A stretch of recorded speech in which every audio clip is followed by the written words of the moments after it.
Oo, andito na ang mami. Andito lang. Tulog na. Oh, tingnan mo Ang daddy mo. Tulog na tulog. Hindi nagigising kahit ang lakas ng iyak mo. Hindi bale. Nandito ang mami.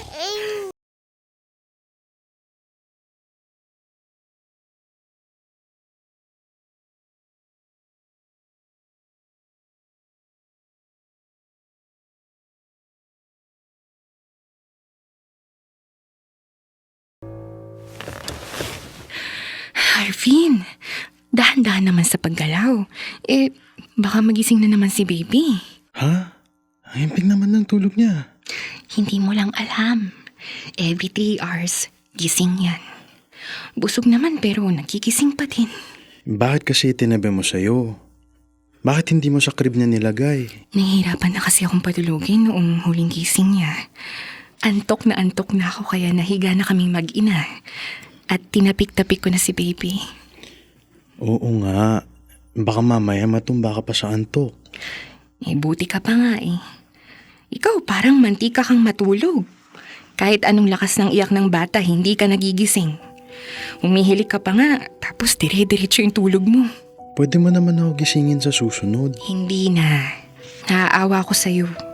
Pumapasok ka sa opisina, tapos kung magpupuyat ka sa gabi, mahihirapan ka namang magtrabaho sa araw.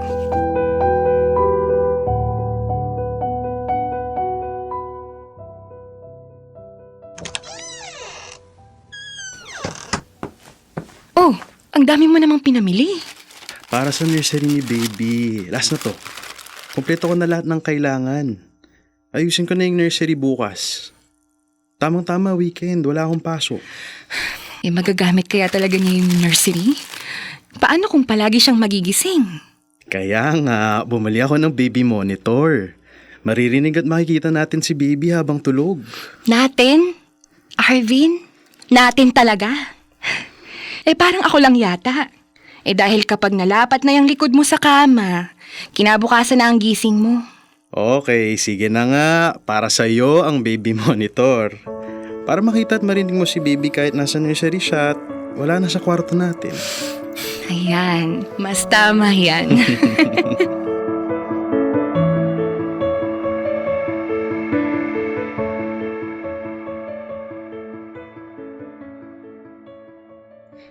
Shh, ito na. 1, 2, 3... Surprise! Wow! Arvin, ang ganda naman ito. Salamat sa online shopping apps. Nandun na lahat mura pa. Konti lang yung binili ko sa mall. Bakit naman may kama sa gilid? Tulugan ng yaya. Kapag natapos ng maternity leave mo at kailangan mo nang bumalik sa trabaho, hindi mo na din kakayanin na bantayan ang anak natin sa gabi. Nako, ayoko ngang isipin yun kung pwede lang sana. Ako na lang mag-aalaga sa kanya palagi, araw at gabi. Pwede naman yun. Pwede ka naman mag-stay at home kung gusto mo. Kakayahan ko naman kahit ako lang nagtatrabaho. Arvin, mahihirapan tayo. Mabilis ang panahon at lalaki ang anak natin. Mag-aaral, dadami at lalaki ang gastusin. Iba pa din yung pareho tayong may hanap buhay.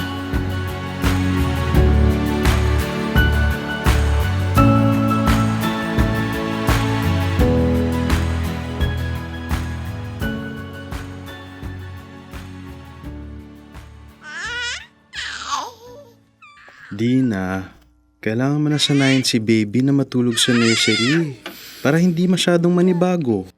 Patapusin muna natin itong linggong ito. Pansin ko nga na dire-diretso na ang tulog niya kapag gabi. Kapag tuloy-tuloy ang tulog niya hanggang matapos ang linggo, ililipat ko na siya sa nursery. Alam mo kung anong tingin ko? Ano? Ikaw ang hindi ready. Tama ka naman. Ganun yata talaga kapag mami. Lakas ng sepangs.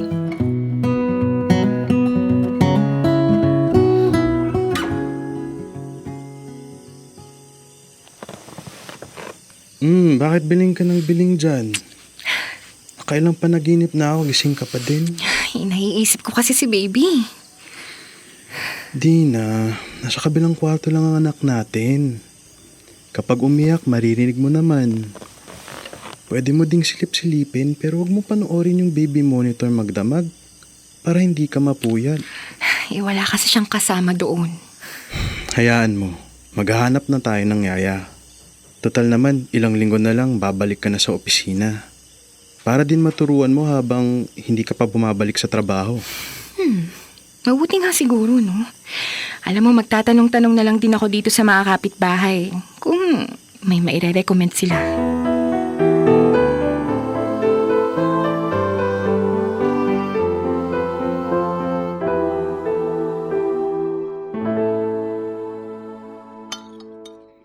Oh, kumusta yung nag-apply na yaya kanina? Hindi ko kinuha. Medyo may edad na si nanay. Hindi ba maganda yun? Malamang may experience na siya sa pag-aalaga ng bata. Medyo mabagal na kasing kumilos. Parang makakalimutin na din. Hirap ng yumuko dahil masakit na ang balakang at mahina pa ang tuhod. Baka din mahirapan kung laging puyat sa gabi, no? Kawawa naman. Hindi bale. Meron pa naman sigurong iba dyan.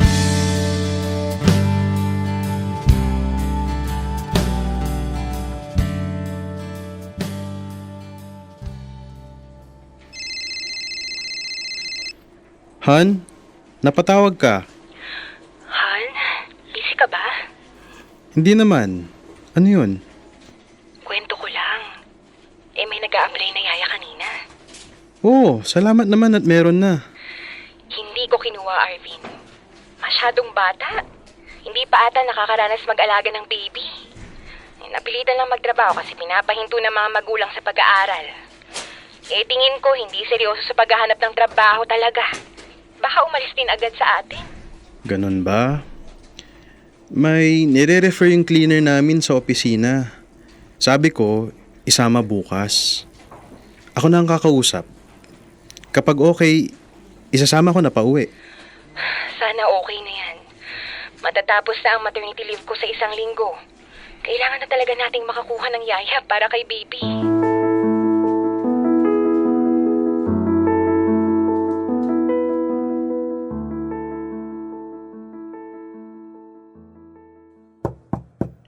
Han, nandito na ako. Kasama ko na si Yaya Emma.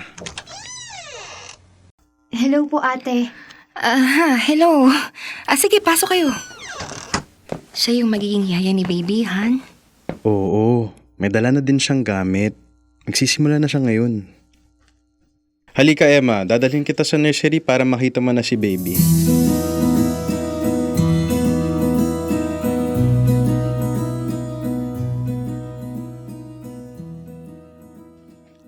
Good morning, Emma. Hello po, ate. Oh, kamusta naman ang tulog ni baby? Okay naman po. Emma, baka pwedeng kapag andito ka lang sa bahay, kahit wag ka na magpabango. Baka lang kasi pagsimulan ng allergy. Sige po, ate. Saka yung mga kuko mo pala, Emma, pakiputulan. Masyadong mahaba. Lagi mo pa namang hawak yung bata, baka kasi makalmot mo nang hindi sinasadya. Sige po, ate. Puputulan ko na lang po. Saan ka pala nagtrabaho dati, Emma? Sa Japan po. Ano namang trabaho mo doon? Singer po sa bar. Nag-alaga ka na ba ng bata dati? Opo, yung anak po ng ka-live-in ko na hapon. Anak po niya sa asawa niya. Bakit kayo naghiwalay ng kalibin mong hapon? Nahuli po kasi kami ng asawa niya, kaya umuwi na lang po ako dito.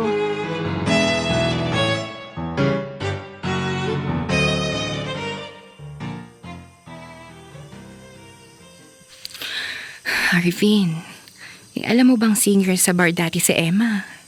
Ano naman kung singer sa bar? Masama ba yun? Hindi kaya GRO yung nakuha nating yaya. Mukha kasing GRO yung pananamit at pagkilos niya. Judger ka, Han. Tapos may ka-live-in daw siya dati na hapon na may asawa. Kaya lang daw sila naghiwalay dahil nahuli sila ng asawa ng lalaki. Alam mo, Lahat naman ng tao nagkakamali. Wala naman na siyang ka-live-in ngayon. Mukha namang gusto ng magbagong buhay.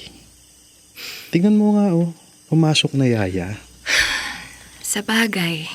Obserbahan mo muna. Malay mo naman okay pala. Kung hindi okay, edi hanap ulit ng iba.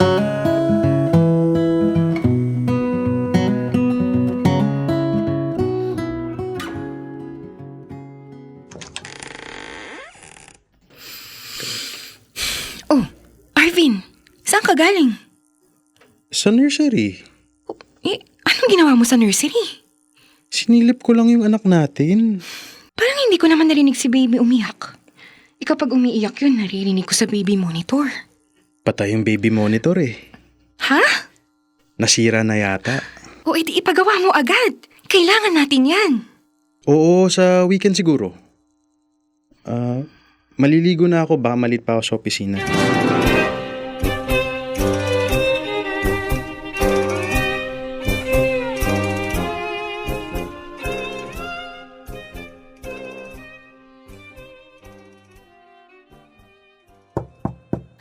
Emma? Emma? Emma? Han! Alakas mo naman kumatok. Baka magising ang bata. Arvin? Kanina pa ako sa labas, oh. Bakit ang tagal magbukas? At bakit kasi nakalaki ang pinto? Nailak ko lang ng hindi sinasadya. Sinilip ko lang ang baby. Pabalik na ako sa kwarto natin. Halika na. Sisilipin ko lang ang baby. Nandito din naman ako. Wag na. Sinilip ko na nga eh. Baka magising pa. Halika na.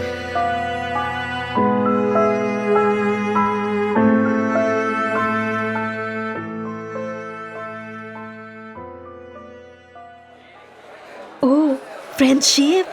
Kanina pa kita nagmamasdan. Hindi maipinta ang face? Bakit? Anong hanash? Jinky kasi, nawiwirduhan ako dun sa asawa ko lately. Sige, splok mo yan. Tapos magbibigay ako ng expert opinion kung weird ba talaga o OA ka lang.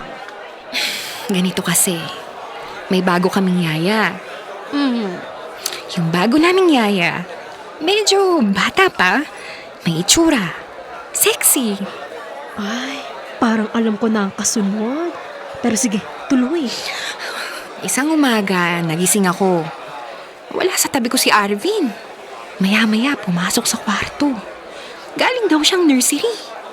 Oh, ano naman? Ang weird doon, Jinky. Never nagigising si Arvin kapag umiiyak ang baby. Kunwari, gutom. O kailangan palitan ng diaper. Ako na lahat yun. Nasa kwarto na namin si baby nun, ha? Tapos ngayong nasa nursery, sisilip-silipin talaga niya. Yung yaya? Ay, sorry. Tapos? Tapos kagabi. Nagising ako ng hating gabi, wala na naman si Arvin sa tabi ko. Pinuntahan ko sa nursery tapos nakalak yung pinto. Ang tagal kong kumakatok bago binuksan. Talaga? Ito pa. Nung sisilipin ko dapat yung baby, pinigilan at hinarang ako. Bumalik na daw kami sa kwarto naming dalawa. Hindi ka nakapasok sa nursery? Hindi. Pwede naman ako magpumilit na pumasok kung gugustuhin ko eh. Ba't di mo ginawa? Natakot ako sa kung anong makikita ko.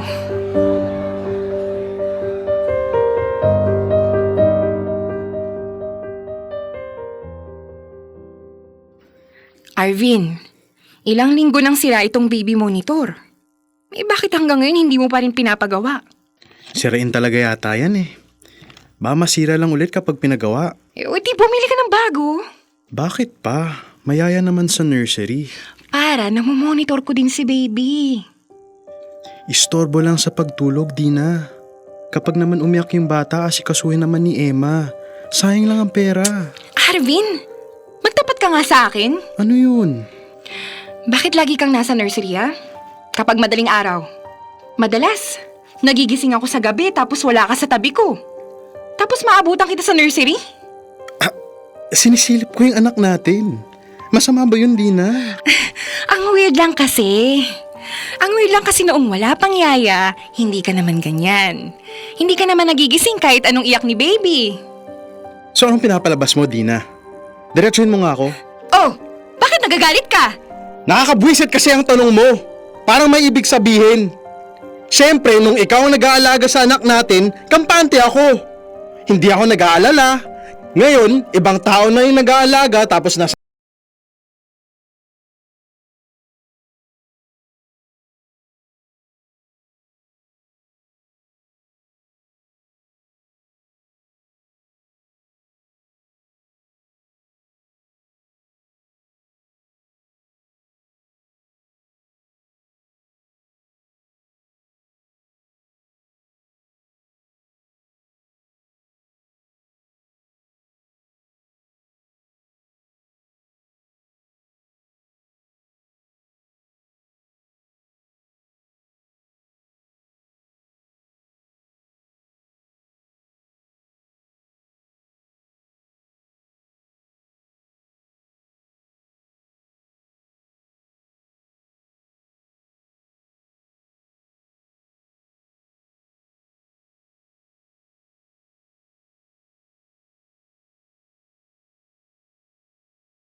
Kailangan pa bang i-memorize yan?